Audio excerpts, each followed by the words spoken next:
vigilant, tireless, implacable. The most silent service of the United States in peace or war is the Federal Bureau of Investigation. The Bureau went to war with Germany long before hostilities began. No word or picture could then make public the crucial war service of the FBI. But now it can be told. In 1939, with thousands of known and suspected enemy agents invading the Americas, the FBI started building up its force of special agents and employees from 2,000 to a war peak of 15,000.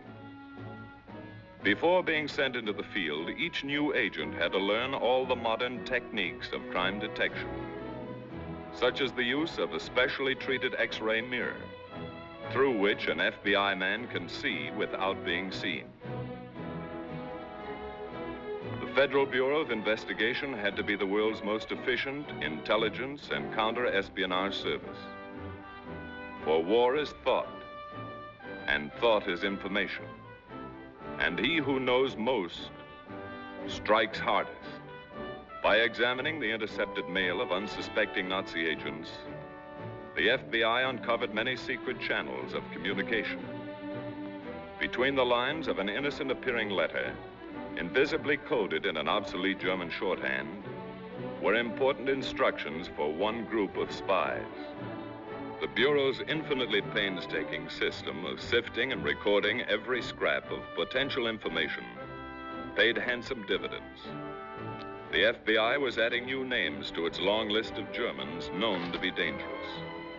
And each day, as fresh investigative reports came in from the field, FBI officials saw more clearly the pattern of German espionage in the United States.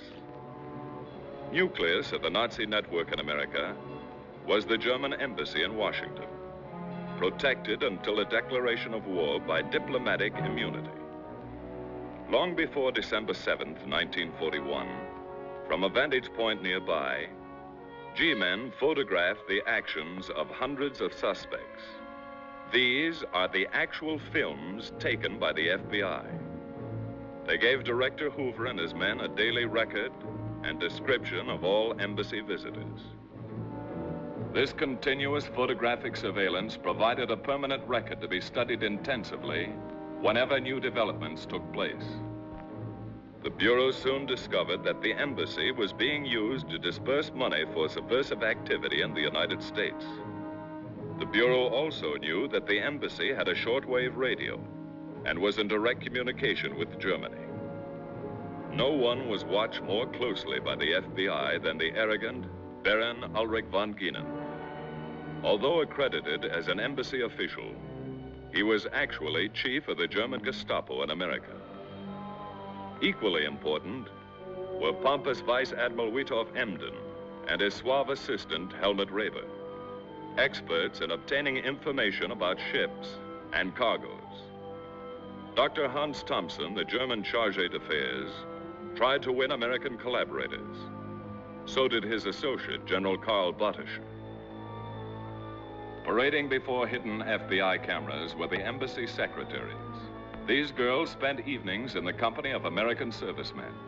They were having fun, but they were also diligently accumulating information for Germany. The FBI watched them discreetly, knew all about them.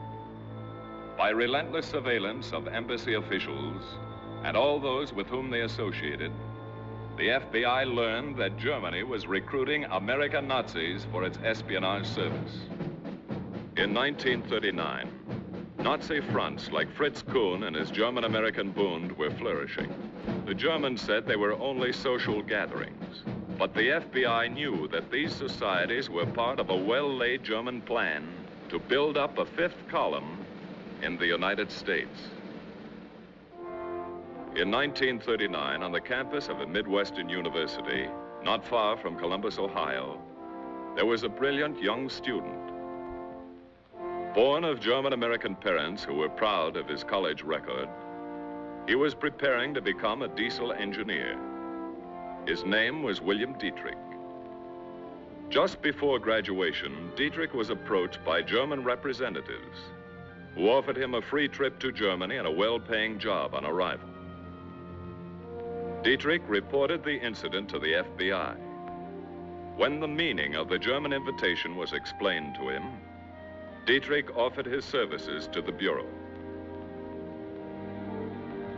With money generously supplied by the Germans, Dietrich bought passage at the German Tourist Bureau in New York City. The Germans felt that Dietrich was an extremely valuable man. So did the FBI. 10 days later, Dietrich was 3,500 miles from New York, in Germany's great port city of Hamburg. On the Klopstockstrasse was a second-rate hotel, the Pension Klopstock, which housed the German High Command's notorious school for spies. Here were trained hundreds of recruits for the Abwehr, Germany's super-secret espionage and sabotage service. Like Dietrich, many of his classmates had been recruited in the United States, and back to the United States they would go when they were properly equipped.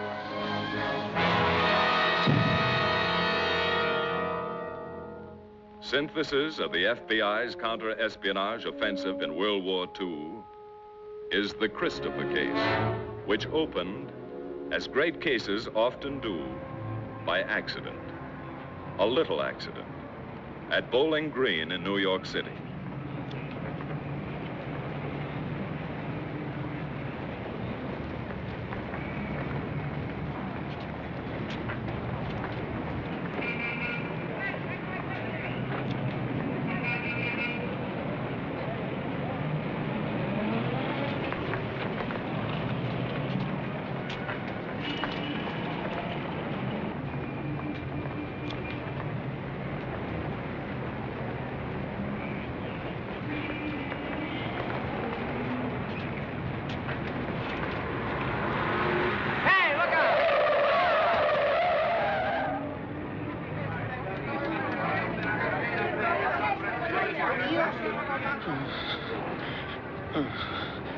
Christopher.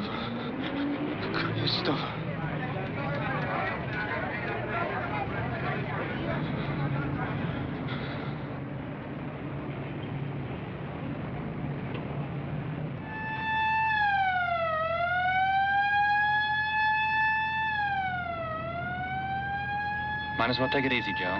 He's through.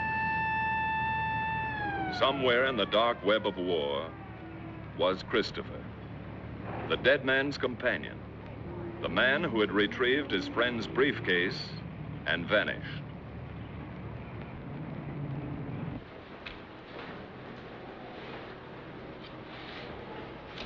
Who was he?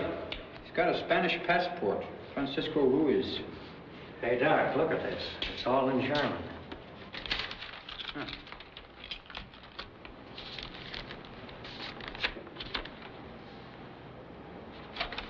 Stuff about ships, I think.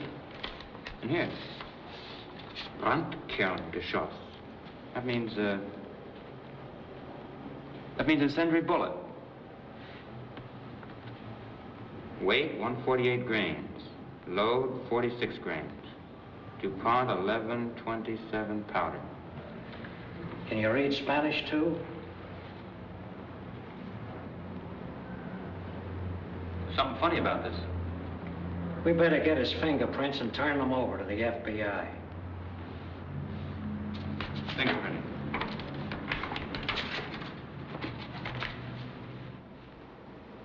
To the desk of FBI Inspector George A. Briggs came the report on the death of Francisco Ruiz. In the FBI Identification Division are nearly 100 million sets of fingerprints, so organized that it takes less than 5 minutes to identify a set of fingerprints with those on file.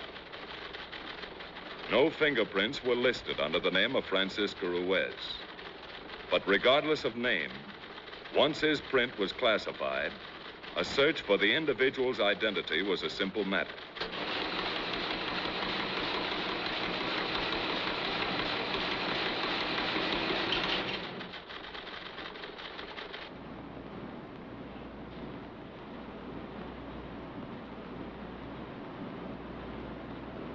The there's something coming now. Yeah.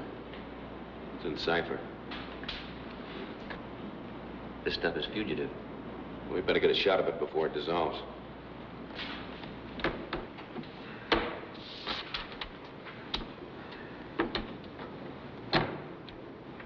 Set? Okay. Send a copy to cryptanalysis. Yes, sir.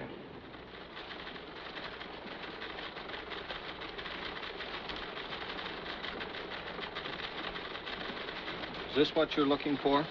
Round C. Oh, it certainly is. Thanks a lot, Quinn.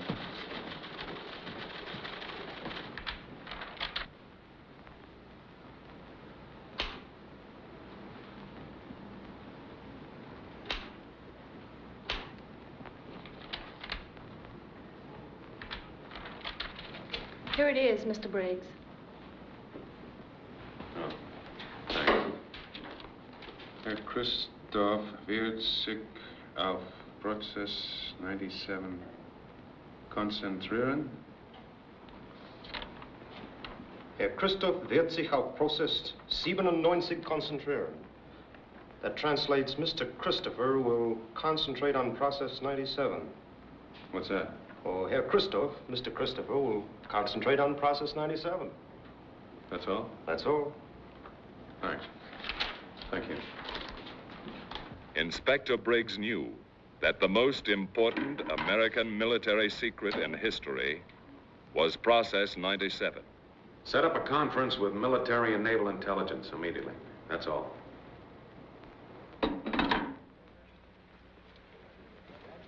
In several remote places, under strict military protection, American scientists were developing Process 97, the secret ingredient of the atomic bomb. An explosive derived from the metal uranium, so powerful and devastating that one relatively small bomb gave promise of having the destructive power of 20,000 tons of TNT.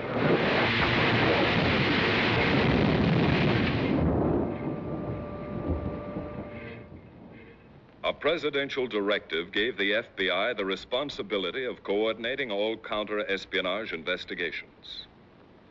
At a series of conferences with Army and Naval intelligence officers, the FBI reviewed the case of Francisco Ruiz, from whose effects had come the startling information that foreign agents had learned about Process 97 and were actually attempting to steal the secret.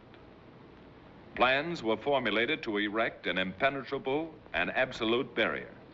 Have you any other information, Mr. Briggs? No, not at this time. Mr. Briggs. Yes, Admiral.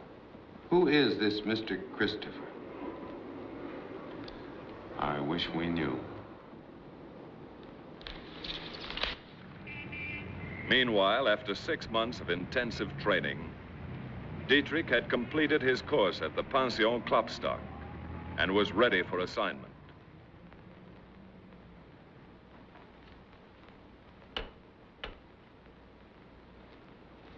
For your first needs, $50,000. You will make 3 contacts only. Elsa Gephardt, Colonel Hammerson, and Adolf Klein. You will keep them in funds. Yes, sir. When you reach New York, go directly to Elsa Gephardt on East 92nd Street. You will establish contact with Hammerson and Klein through her. Yes, sir. These are your credentials. They are on microfilm.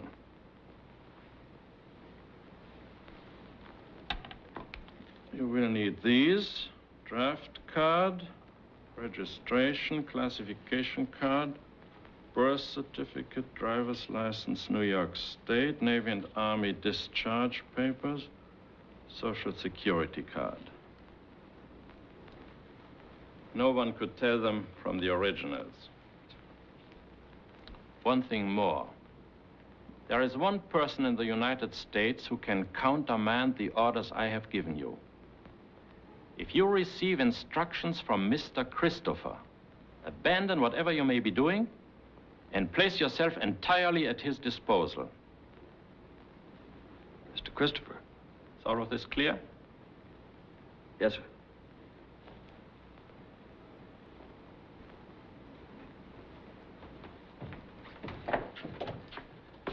Hi, Colonel. You bet. Within a few days, Dietrich was in Lisbon, Portugal, communications center for international espionage. He went immediately to an address given him by the FBI.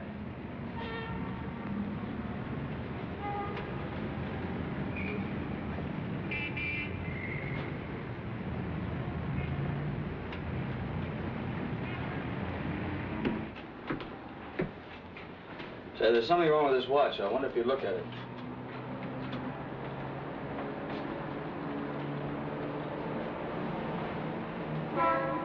I'll have to examine it.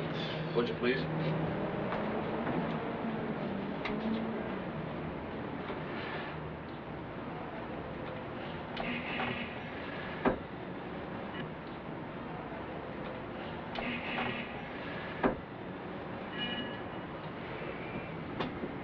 I'm sorry, sir. I won't be able to repair this watch. I understand.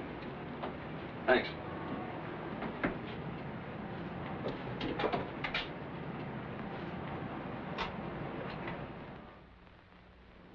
"32 hours later, a special courier coming by transatlantic clipper brought Dietrich's credentials to FBI headquarters in Washington.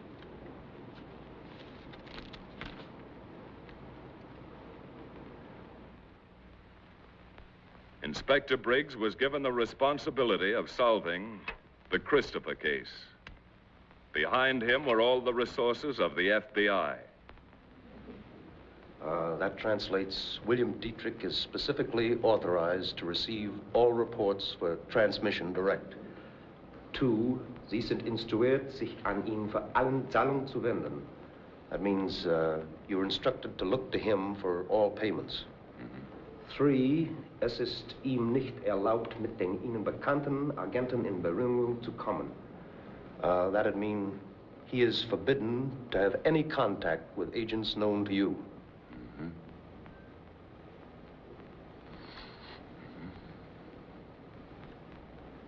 Change that last line. Change it to read, he is authorized to contact all agents known to you. Right.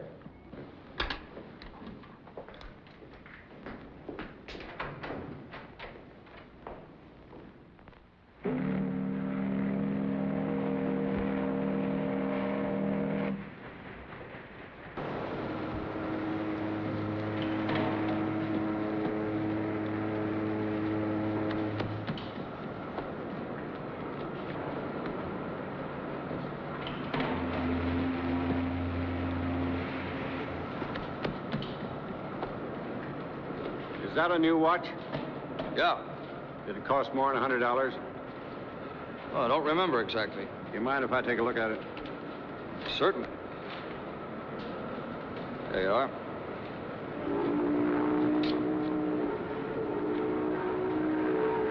What's the value of this watch?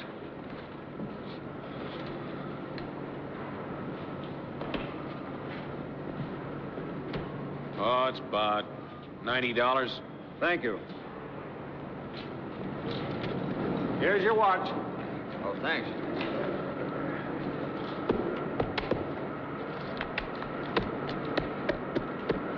You can get out that way.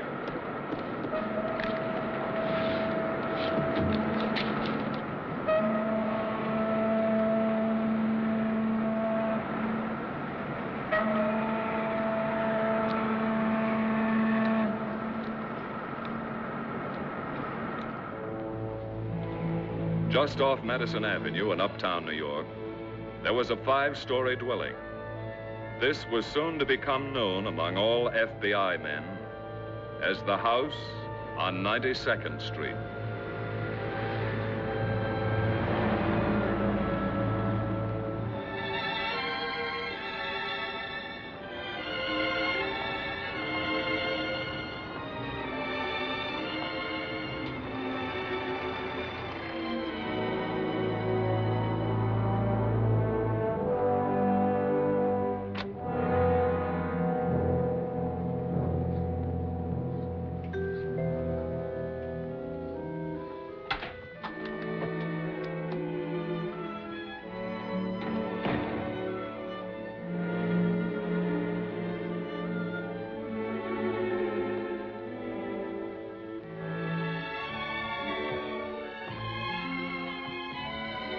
May I help you? Miss Elsa Gebhardt? Yes. I'm Bill Dietrich. I have a message for you from Felix. How is Felix? You mean Felix Brown of Miami, of course. I mean Felix Strassen of Hamburg. He asked me to pay his respects.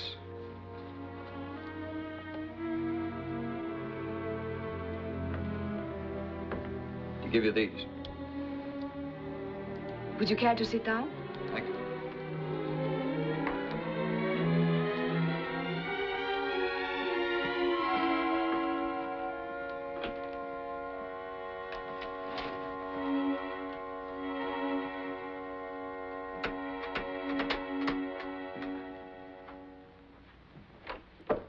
The new one has arrived, Bill Dietrich. I have his credentials here. Max, turn off the light.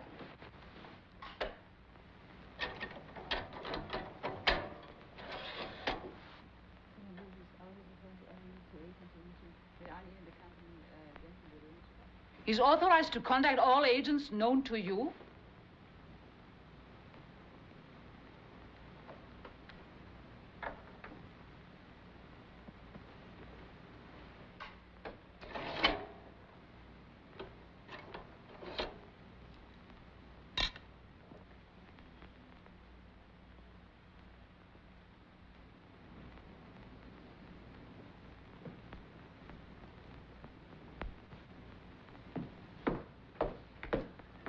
Everything all right? You'll want your credentials back. Yeah. I brought you some money. You know what I'm going to do over here. I've been expecting you. I understand you can help me make certain contacts. Yes. We can start right away. Would you come with me?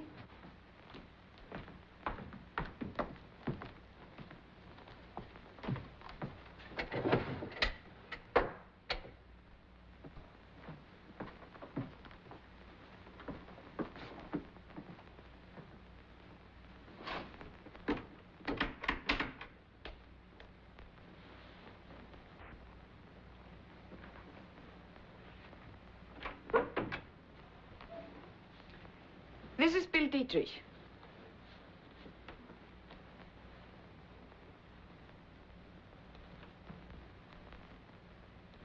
Where'd you come from? Germany? Where in Germany? Hamburg. Pension Klopstock. Klopstockstrasse. Who gave you instructions to come to America? Colonel Strassen. How did you get here? I came by freighter. From Hamburg? No, from Lisbon, Portugal. When did you leave Lisbon? 3 weeks ago. How long did you stay there? 2 days. I had to wait for the freighter. You stayed undercover? Yeah, at the Grand Hotel. Whom did you contact in Lisbon? No one. You're sure of that? I had strict orders not to contact anybody. When'd you get here? I don't see why I have to answer all these questions. Didn't you show them my credentials? Yeah. We seen them. Maybe he doesn't want to tell us when he got here. Is that right, Mr. Dietrich? I have no authority You to... got off of the boat at 10:17 this morning. You left the pier at 10:50. You took a cab to the Martinique Hotel at 32nd and Broad. You checked in and stayed there until 12:30. Then you took a bus to 42nd Street in Times Square and walked to the Silver Dollar at 46th Street and had a cup of Java. Then you come here. Why didn't you come right here?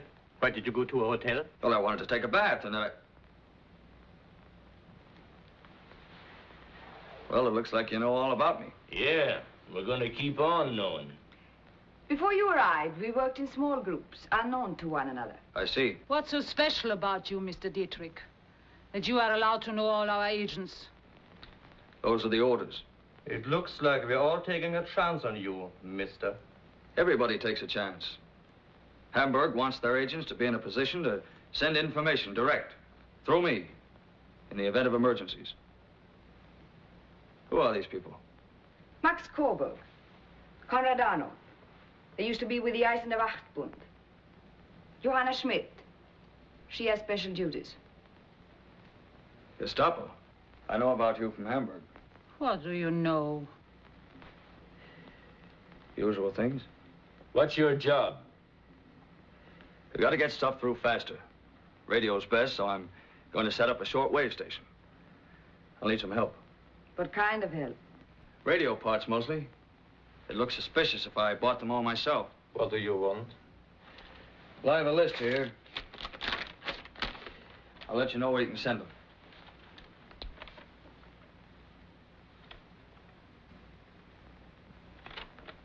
This stuff is hard to get. I know, but Hamburg needs a station here. Conrad will get them for you. As soon as I find the right location, I'm going to open up an office. People with information can contact me there. Send me word as soon as you're ready to operate. I'll get it to the others. I want to contact a Colonel Hammerson. I can arrange that. I have some money for him.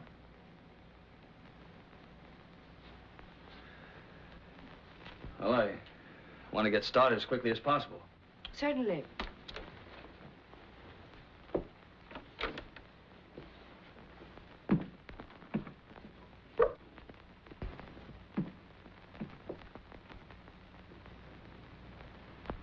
So that's the guy from Hamburg.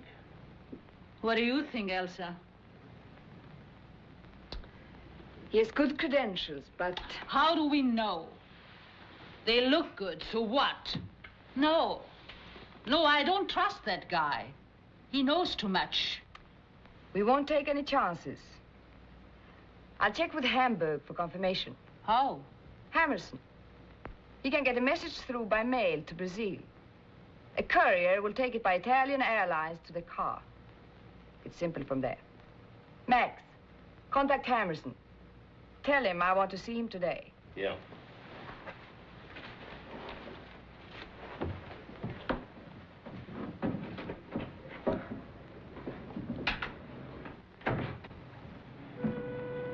Following a prearranged plan for maintaining contact with Dietrich, Inspector Briggs set up a special office in New York City. Here's some air raid literature for you to pass out. Right. Now, I want to know who actually lives in that house and what floors they live on. Shall we get a layout of the outside? No, we'll get that later. Okay, we'll get right up there.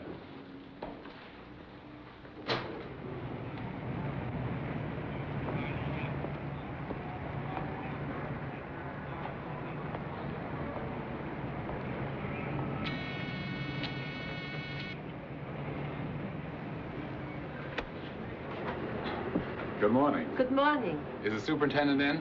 No, he isn't. Can I help you? I'm his wife. This is in regard to air raid precautions. Air raid? We are at war? No, not yet, ma'am.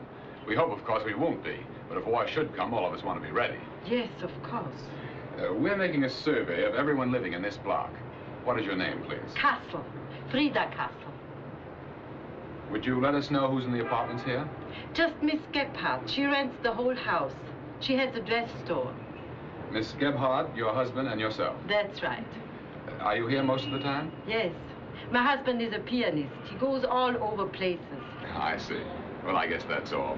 Oh, here's some air raid literature if you'd like. Yes. Be particularly careful about lights. Yes, sir. Just off Columbus Circle in New York City, Bill Dietrich, posing as a consultant engineer, rented an office and established his place of business. The office looked legitimate. He was almost ready to receive callers.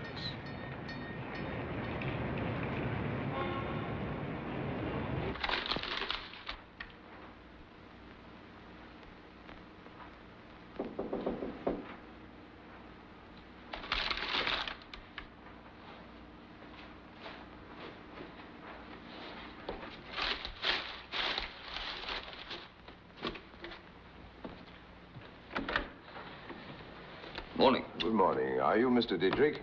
That's right. I believe we have a mutual acquaintance, Felix Strassen. Come in. Felix Strassen, yes, I knew him in Hamburg. I feel sure it must be the same man. I'm Colonel Hammerson. Glad to know you. Won't you sit down?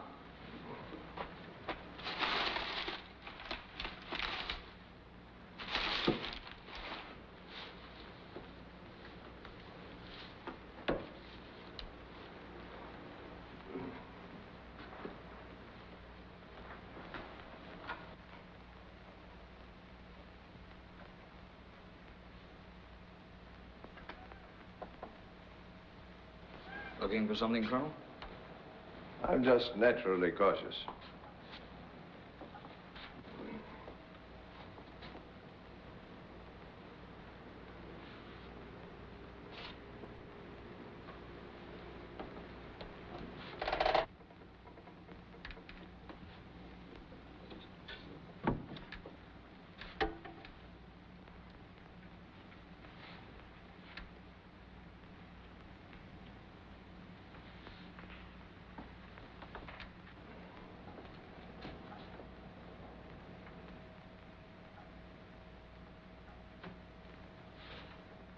I just moved in. Things are a little bit upset. Yes, I see. I have something for you. It's microfilm. Felix. It confirms you have funds for me. And you have something for Hamburg. We'll see. You must have good sources of information. I've had considerable experience. You've heard of me, of course. Oh, yes. During the last war, I worked with Captain Boyet, Fritz von Papen, Count von Bernstorff. This time, the stakes are higher. The personal danger proportionately greater. With my record, I'm very careful. You've been here long? Not very long, no. They supplied you with adequate funds. I can pay for information. That's in the credentials. Takes a great deal of money, you know. We're willing to pay. I think perhaps Hamburg might be interested in an entirely new type of gun the United States Army is testing. It's a wonderful gun. I've seen it. Mm-hmm. It projects an anti-tank rocket. Guiding fins are folded inside the barrel.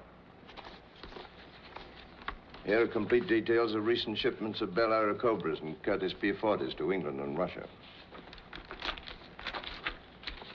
This is special information on the new Lockheed P-38s. The speed and armament of this plane is strictly secret. Or was until I got hold of this. I'll send these to Hamburg. Terribly difficult information to get.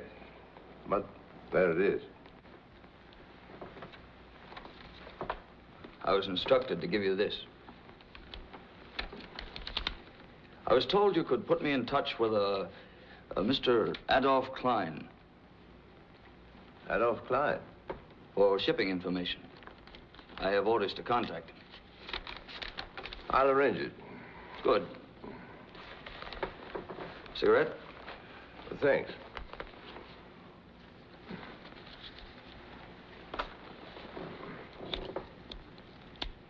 How can I get in touch with Christopher? Why? He's my boss. I've never even met him. He's my boss, too. Yeah? I haven't met him either. You'll take care of me on Klein. Oh, yes. Where'll I find him? I'll contact him and arrange a meeting. When will this be? I'll let you know.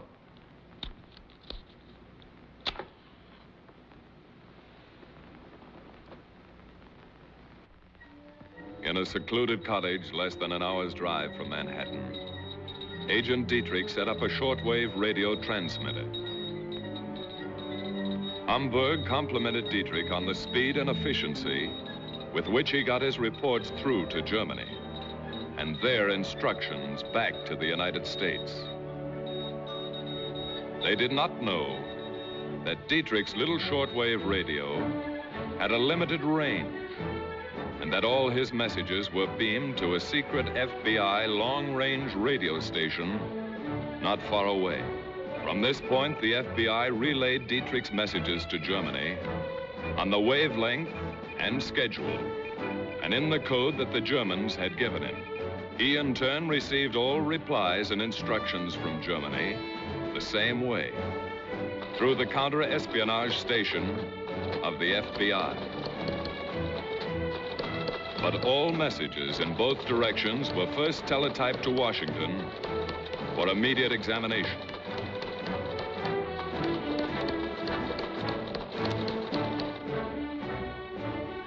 All messages to Germany were held before relaying until the Army and Navy had rendered them harmless, or perhaps had skillfully doctored them to mislead and confuse the German High Command.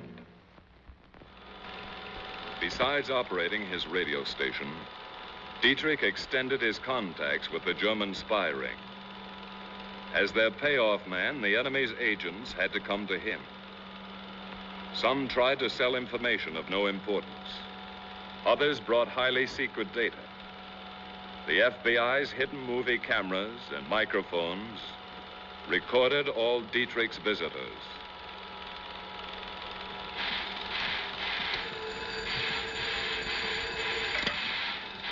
Hello. Suddenly and disastrously, Japan struck at Pearl Harbor.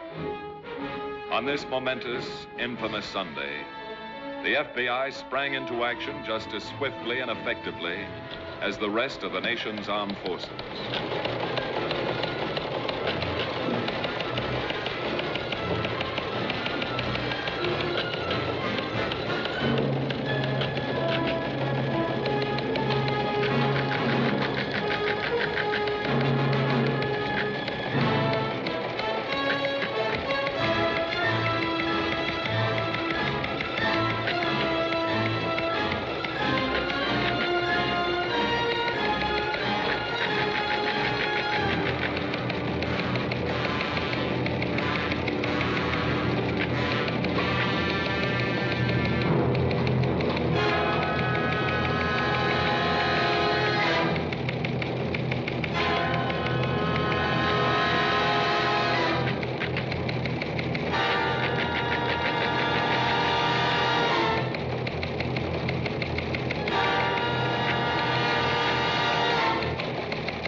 Within 24 hours, all known enemy agents and saboteurs were taken into custody, with a few purposeful exceptions. Important agents like Colonel Hammerson, Elsa Gebhardt, Konrad Arnulf, and Johanna Schmidt were left at liberty. This was to justify the continued liberty of Bill Dietrich, and because, watched closely, they could still help more than harm the American people. They still knew, or might know, things and people not yet known to the FBI, such as Adolf Klein and Mr. Christopher.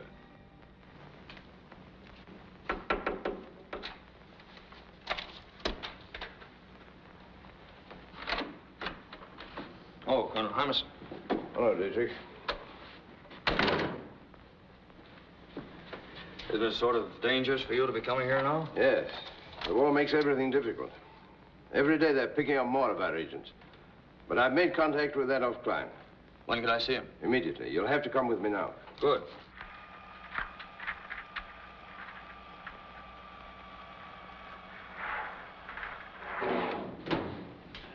Where are we going? I'm not at liberty to say. Come on.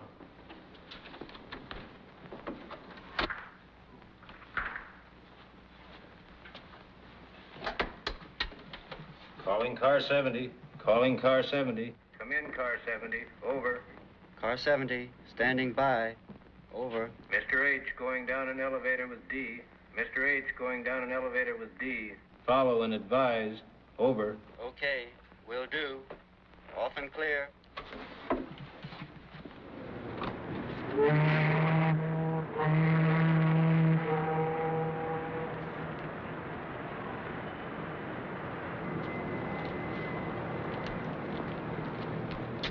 Here it is. How'll I know Klein? There'll be someone there to introduce you. Well, aren't you going in with me? No, I shan't see you again for a long time. We got to be very careful from now on. Good night. Good night.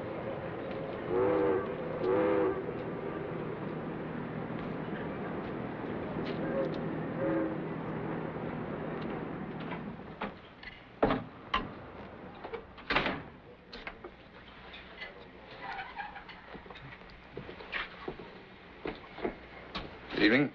Hello. Meet Adolf Klein. How are you?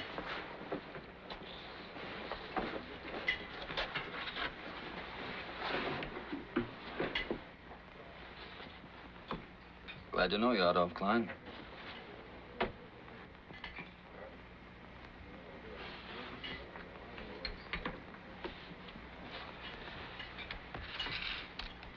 And Felix.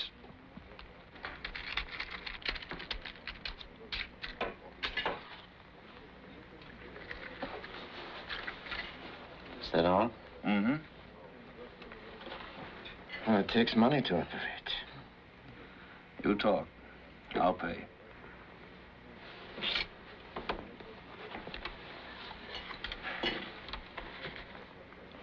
The Britannia sails for England tonight. A Dutch boat, the Delft Dike, goes with her. She'll join convoy 30 miles due east of Sandy Hook. The Delft Dike carries a cargo of munitions and planes. May I have that?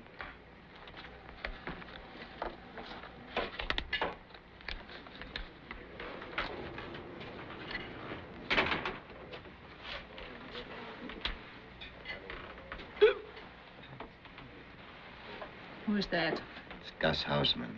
He works for him. He's drunk. He is a good man for information when he isn't drinking.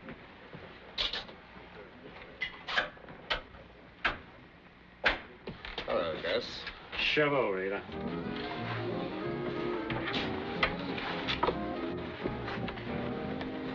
Who are these people? They're friends of mine. You're the payoff man. Is that right? That's right, Gus. He's going to take good care of us. Take care of you. You know where he gets his dope on ships, don't you? I give it to him. That's where he gets it. Who's going to take care of me? Oh, come on, Gus. I'll buy you a drink. I had a drink. How would you like to know that Queen Mary's back again? She's loading 40,000 drums of oil. How would you like to know where she's going? Australia, that's where she's going. And she's full of troops. How much dough is that worth? I pay Klein. He'll take care of it. Oh, you pay Klein. Who pays me? I'm going to take care of you, You Gus. take care of nobody. You gonna pay off?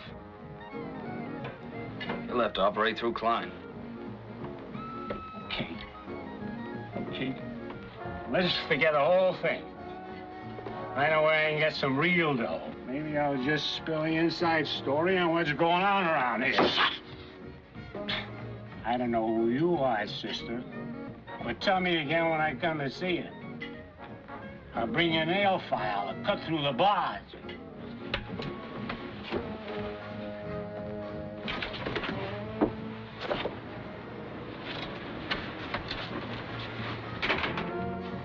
Look, she knows what she is doing.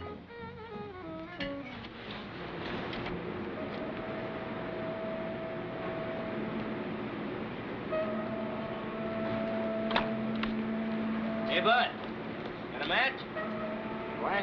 You got a match?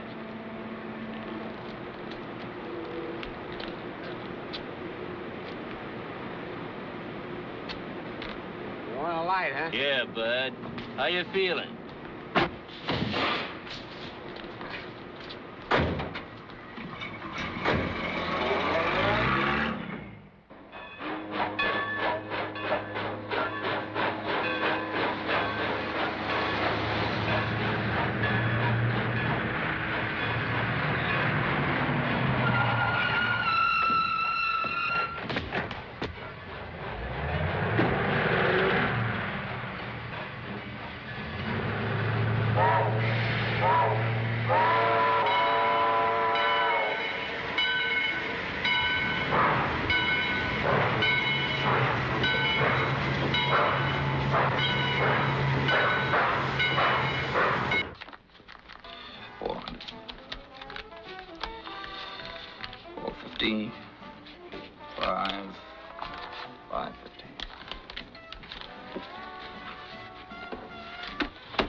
that isn't much money to operate. I've got to pay a lot of people. You'll be paid well enough. You, seen Mr. Christopher lately? Hey, who are you? You were told about me? Don't you trust me? Well, you're fooling around with a lot of stuff that's none of your business. Now, wait a minute. I thought it was I've got to be sure that my information is getting through. That's my job. Maybe. But I got to be sure. I'm going to send my information through Mr. Christopher. I'm working for Christopher. And what are you asking about him for? The war's changed things. Only Mr. Christopher can change things. Well, that's the way you want it. That's the way it's going to be. Well, you're sticking your nose in things, you might take a little trip with Gus.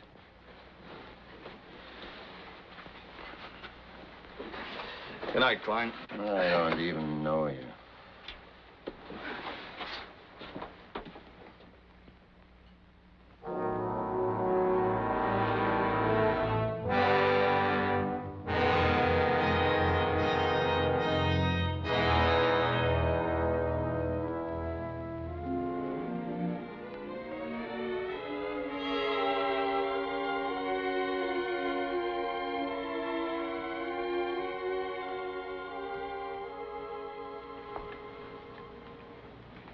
Where have you been?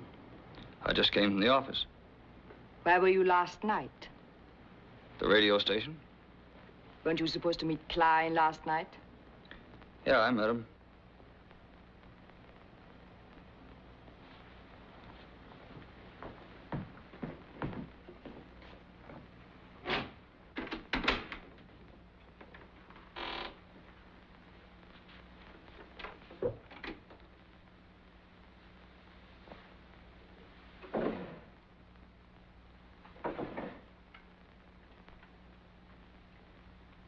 To get this to Hamburg just as fast as you can make the transmission.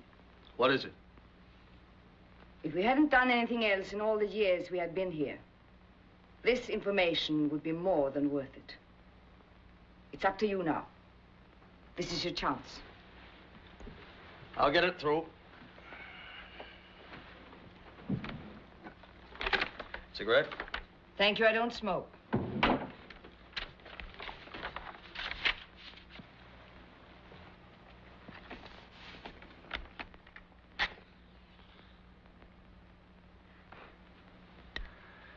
Could I see them? You'll have these papers back here tomorrow night.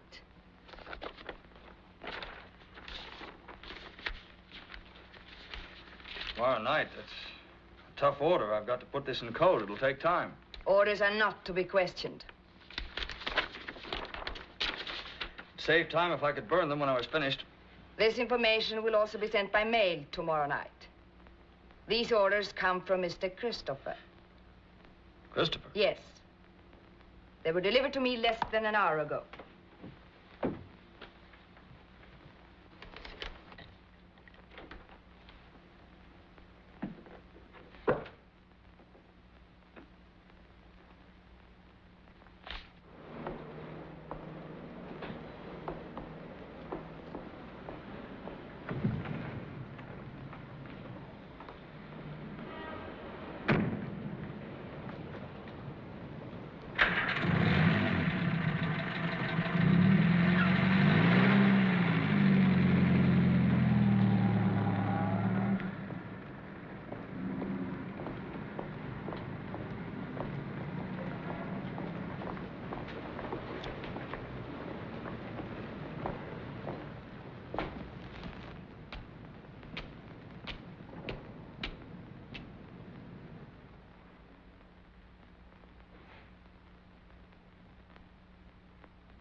I just saw Dietrich leaving. Did he tell you about Adolf Klein?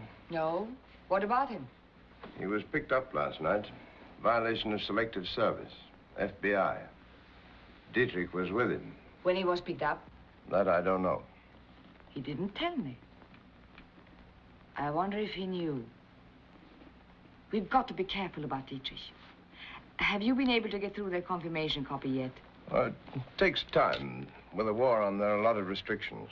I won't be satisfied until I have it in my hands. Have you any reason to suspect him? No. There may be nothing at all to worry about. But until that confirmation copy comes from Hamburg, he must be watched. We are doing our most important work right now. Dietrich is a vital part of that work. If he fails, we all fail. Max. Yeah? Get down to the radio station. Cover Dietrich and keep him covered.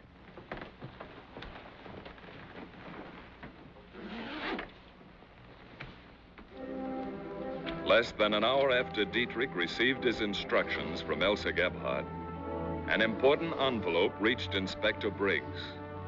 The envelope contained the data Elsa Gebhardt had given him, together with an important clue, the cigarette butt, stained with lipstick, which Dietrich had found on Elsa's desk. The contents of the envelope were so unusual that Inspector Briggs rushed to FBI headquarters in Washington. And presently, a distinguished physicist, sent for by Briggs, was flown to Washington. He was Dr. Arthur C. Appleton, 72-year-old chief of the Central Laboratory, where the final secret experiments on Process 97 were being conducted.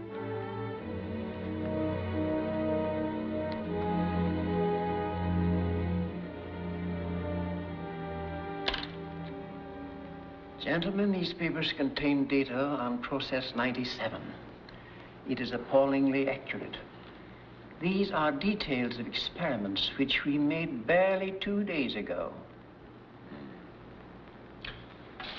Dr. Appleton, we must send this information on through to Germany. Now, would it be possible to change a few details in order to set their scientists off the track without arousing the slightest suspicion? Of course it is. It would? We've been thrown hundreds of times ourselves by the slightest error. Now, we're going to need your help to change that data. Do you think you can do it tonight? I can start immediately. Inspector Briggs ordered the Central Laboratories placed under strict and continuous surveillance. Through an X-ray mirror in the rear of an ordinary delivery truck, movies were taken of even the most trusted individuals working on Process 97.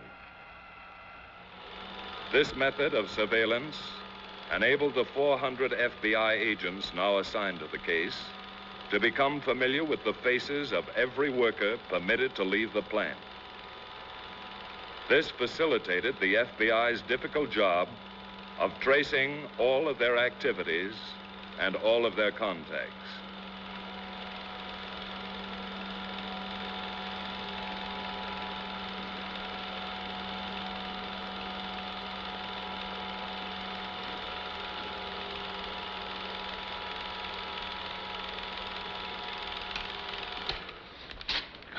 Let's go up to my office.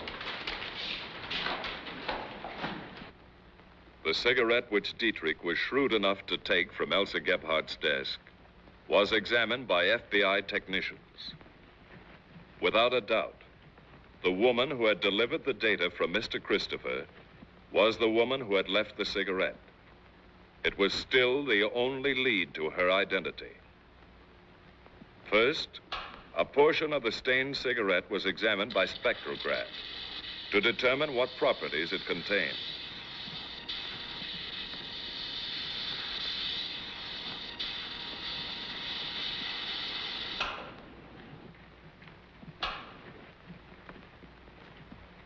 The lipstick could then be identified by comparison with all known brands in the Bureau's files. That's fine. Send it along as soon as you can. Here's the lab report on the lipstick.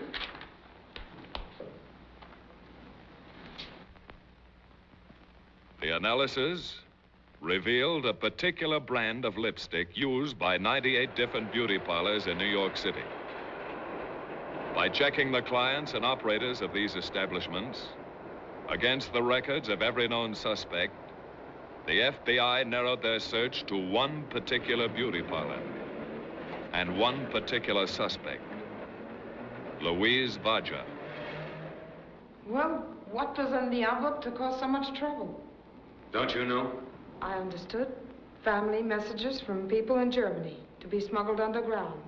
I saw no harm in it. Perfectly innocent messages. That's all. Now, let's stop this little game and get down to real honest facts. I've told you the facts. We know a great deal about you, Miss Vodja. You once worked on a North German Lloyd liner. You were a hairdresser. You used to bring across letters from Germany and mail them when you got ashore. I never knew what was in them. They were letters of instructions to German agents in this country, and you were working as a courier for the German Secret Service.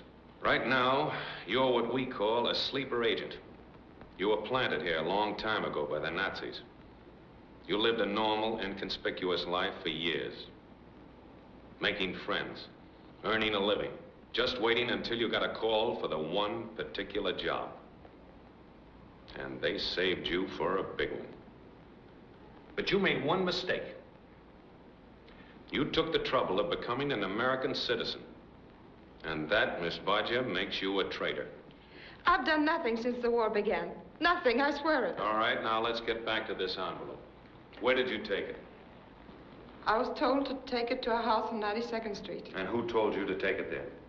I don't know. Could it have been a name like Mr. Christopher? I don't know that name. Are you sure? Yes, I know the name, but I don't know who he is. I've never seen him. Have you ever delivered messages any other place? Just the house and to a bookstore. Bookstore? If something goes wrong, I deliver the messages there. What bookstore? It's on 59th Street. I think the name is Lang. Aren't you sure? Yes, it's Lang's bookstore. You have a friend who's a scientist. He's engaged in very important war work. What is his name? I have no friend. Yes, you have, because he visits you at your home.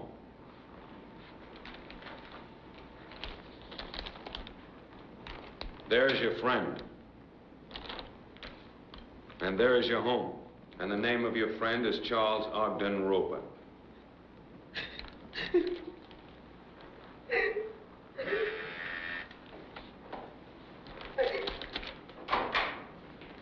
keep this young lady in custody.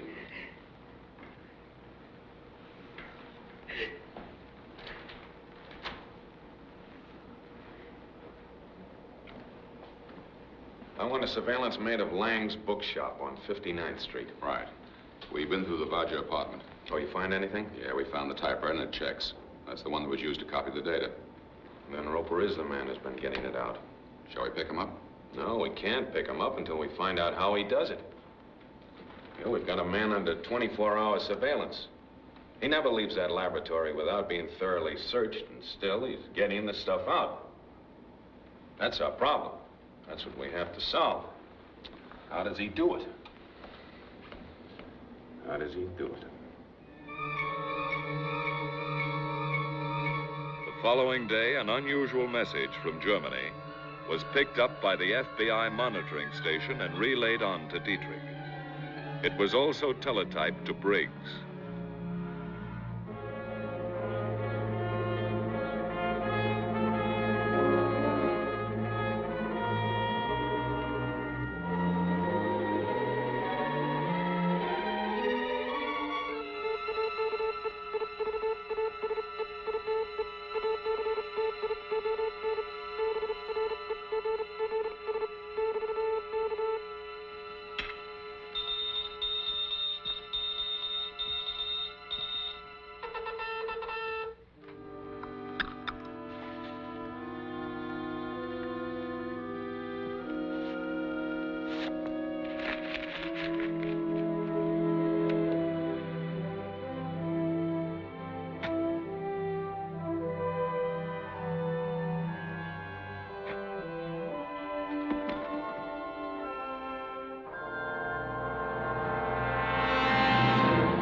Black coupe, 516 New York. Last three numbers, one man driving.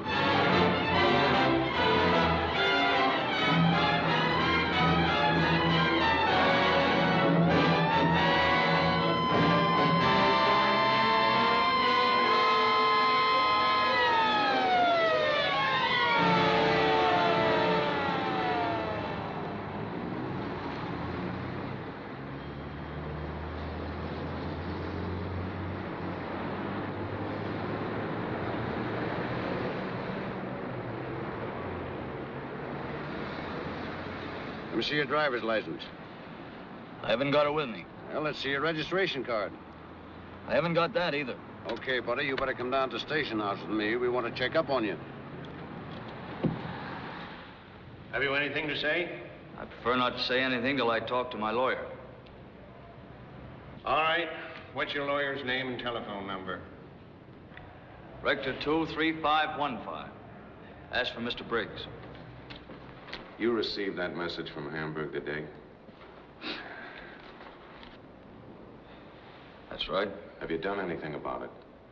Well, not yet, Mr. Briggs. I was about to contact you for advice when the message came to meet you. Oh. We think that this may be the lead that we've been looking for. It might be. What does it mean to you? Gedächtniskünstler.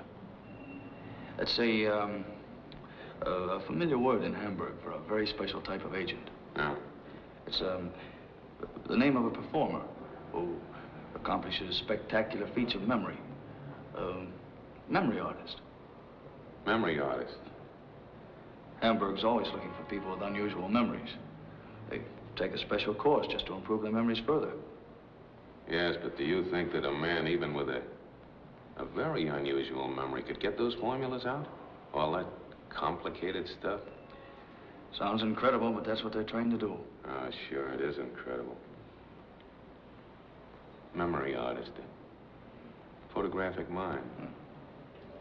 A little bit at a time. Well, it may be a lead. Maybe it's a solution. What'll I do about the message? Well, you just send it through your regular channels. Oh, anything new on Christopher? No, not yet. Mm-hmm. Well, I'll arrange for your bail and fine. Oh, when you give the message to Elsa, why, be very sore at the police, huh? Yes, sir. Don't overplay it, you know.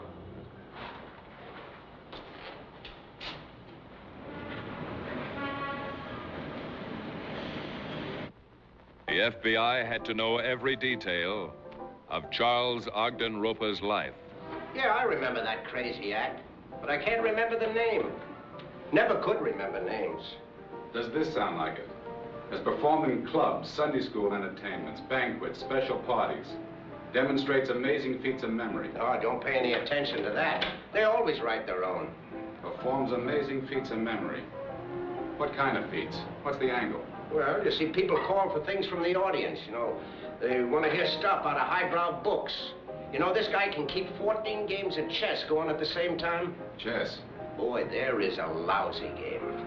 But 14 games going at the same time would take a remarkable memory. Sure it does, but it ain't box office. I'll take this along. You'll get it back. Don't worry, brother. That act is out of date.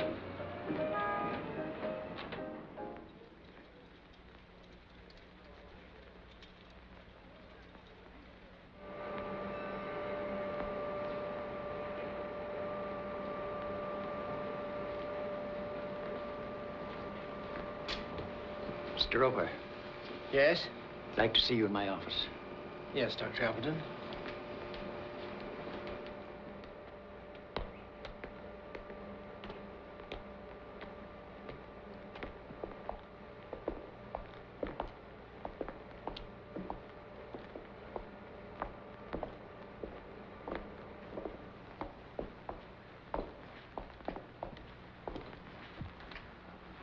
This is Mr. Briggs of the FBI. Mr. Roper, my credentials. Sit down, won't you?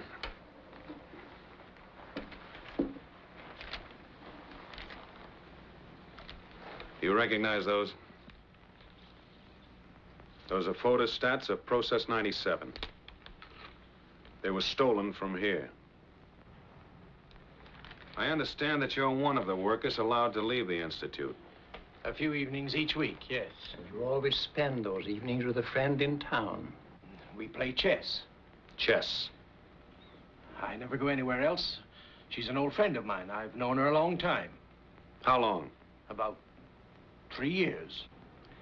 Shortly after we intercepted this data, $5,000 was paid into your bank account. That money was from securities I'd sold. Doctor, what do you want to know? This gentleman thinks that you memorized parts of that formula before you left here. And when you got to your friend's house, you set them down. We know all about you, Roper. We've traced you back to the day you were born. We even know the approximate date that you're scheduled to die. You might be interested in this.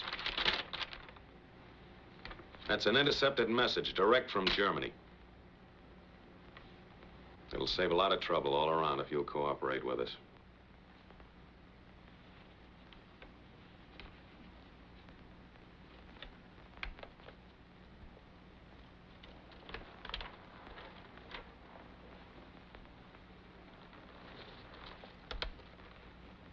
What do you want to know? You typed the formula on a typewriter owned by your friend and gave them to her, didn't you? Yes. What other contacts have you made? I received several messages at my friend's house. From a man by the name of Hammerson? I don't remember. You don't remember? A man who can keep 14 games of chess going at the same time, and you don't remember?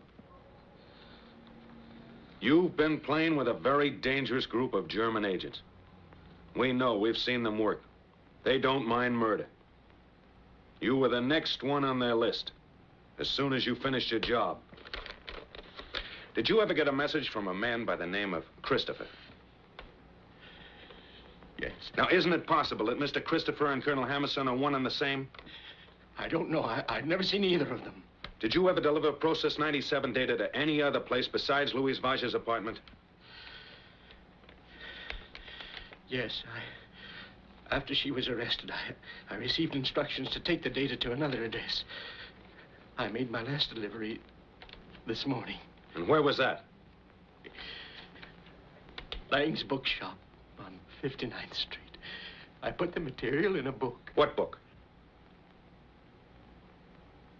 Spencer's First Principles. And what was it you delivered? What was it, Roper? I gave them the latest data on our final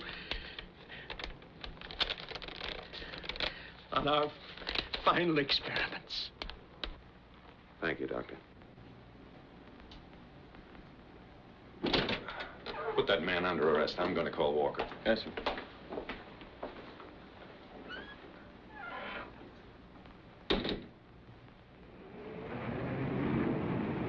For some time, Lang's bookshop on busy 59th Street was under constant surveillance.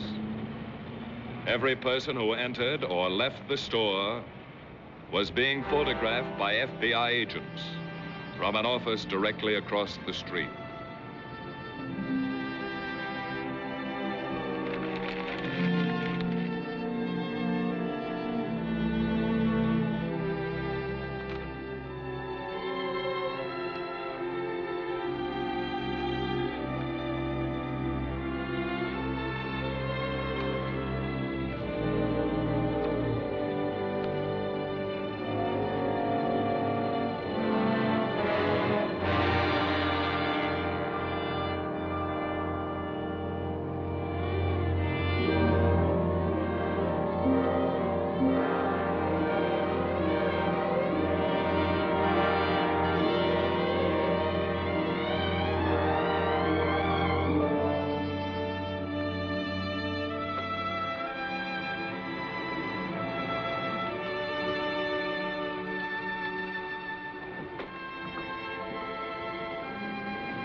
Can I help you? Yes, I believe you can. Are you looking for some particular book? Yes, but I can't seem to find it. Oh, what is it? Have you by any chance got a copy of Spencer's First Principles? Spencer's First Principles? No, I haven't had a copy of that for some time. Might be able to get it for you. That's funny. A friend of mine said he picked up a copy here. That's very possible, although it must have been some time ago. No, this morning. I'm afraid your friend made a mistake. Oh, excuse me, I have a customer. I don't think you're going to have any customers for some time. I'm from the FBI. We'd like to talk to you at our office. Now? Right now.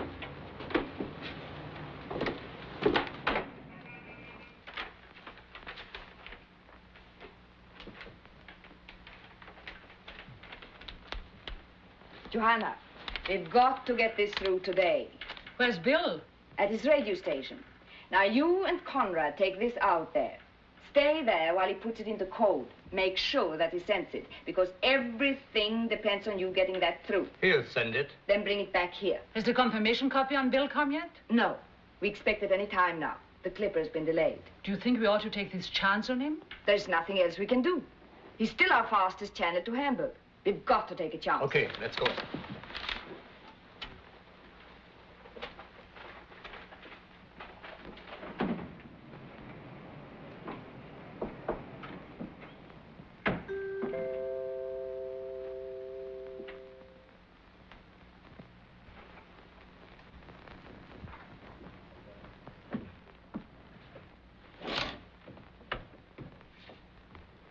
Where have you been? I've just seen the courier from the Clipper. He brought the message. Well, give it to me. Come on.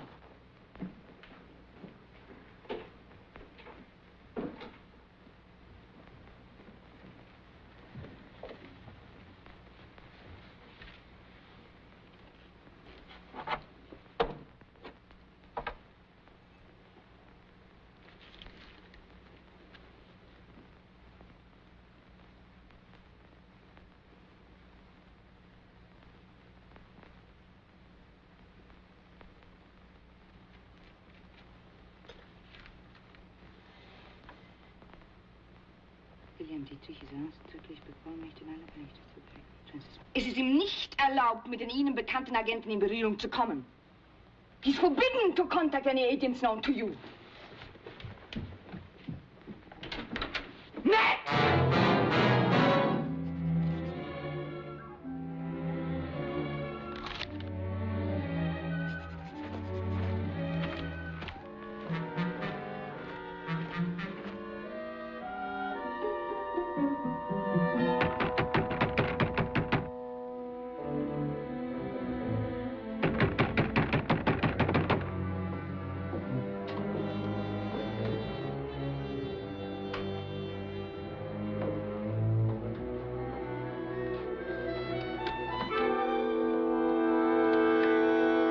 We have a message for you. You got no business to come here. We were ordered to come.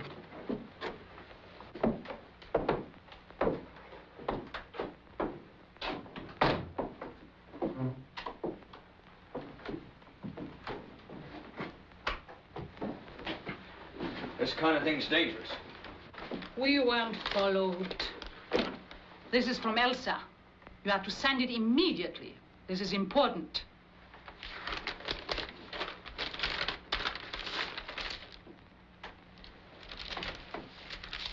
I have to put this in code. That takes time. Do it right away.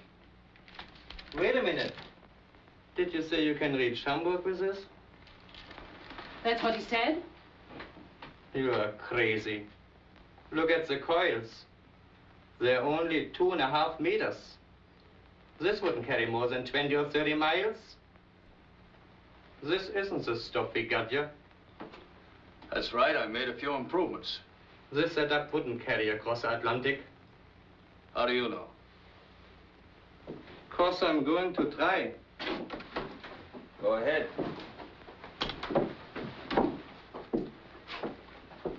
The call signal's AOR.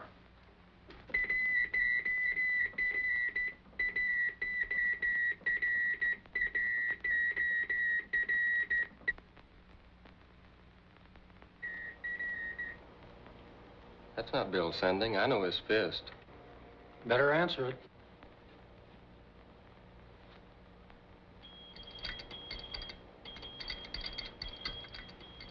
What's that? That's not Hamburg.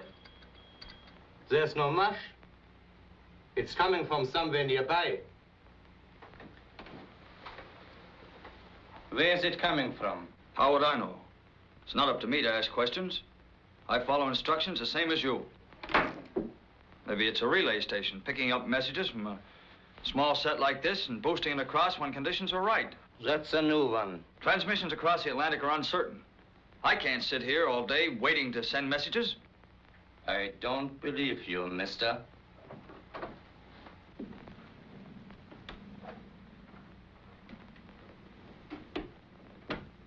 Elsa wants to see you. What for? She don't want you to send no messages. What's up, Max? Got a message from Hamburg. Him. Yeah. Elsa wants to see him. Get going.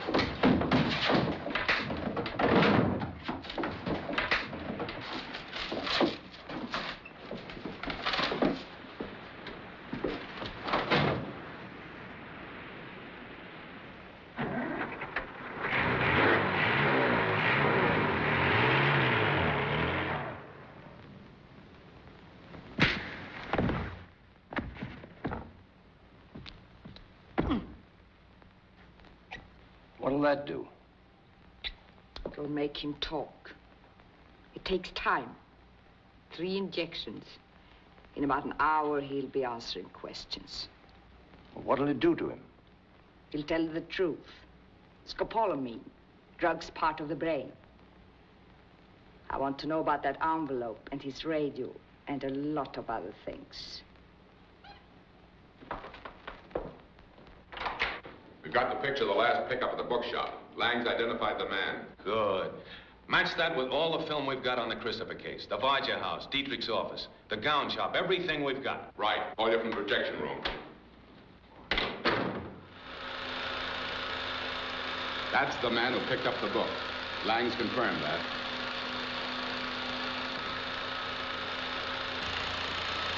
And that's the match.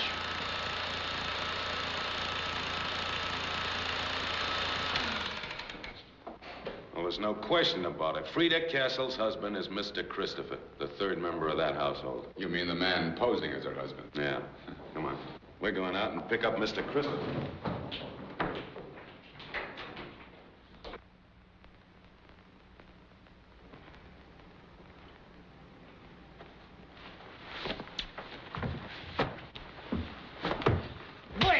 Wake up and talk. We can wait.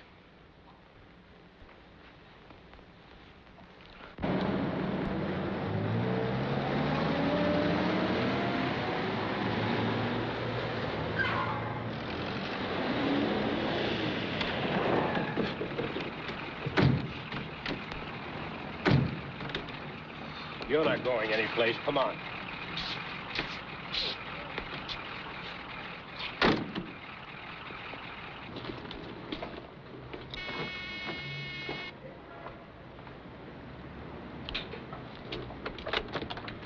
We're special agents of the FBI. You're under arrest.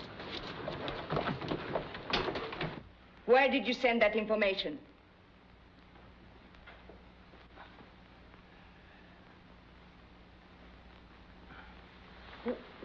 Give him another shot. That won't do any good. Well, he's no good to us as he is.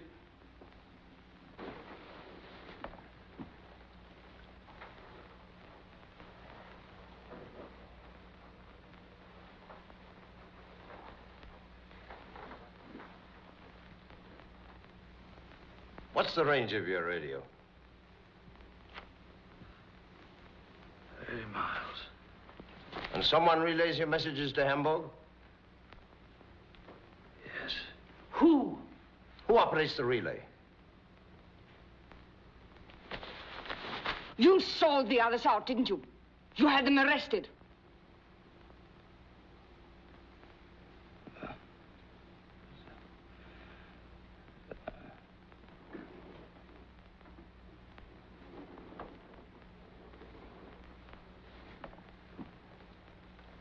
Everything looks all right.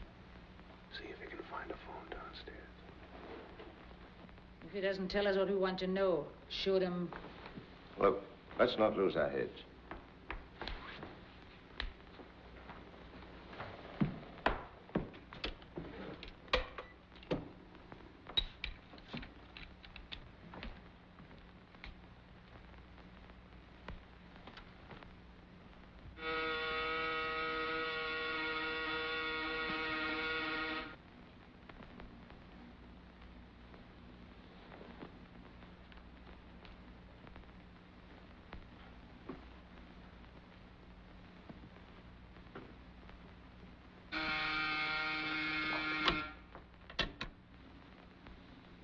Yes?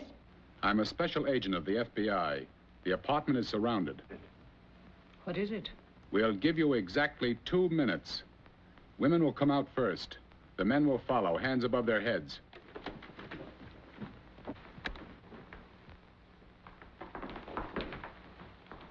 It's the FBI.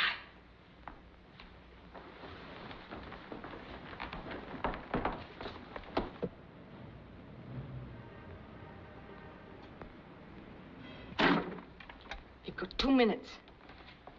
Burn everything. Put it in the fireplace.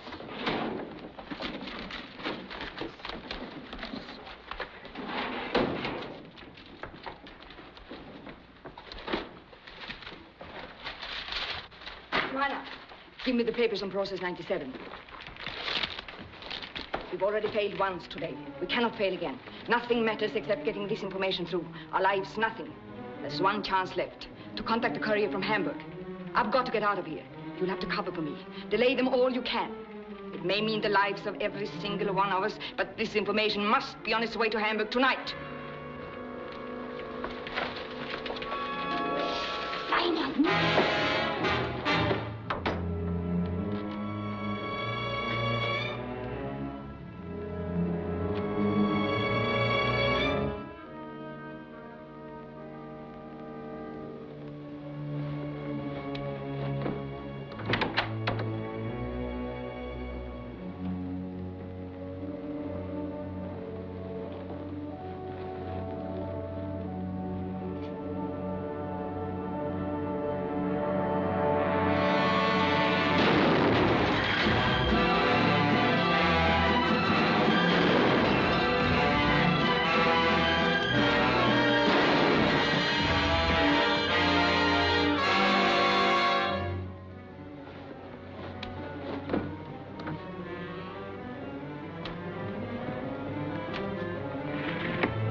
Thus ended the Christopher case.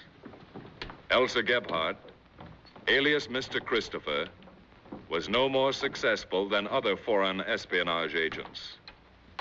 Process 97, the atomic bomb, America's top war secret, remains a secret.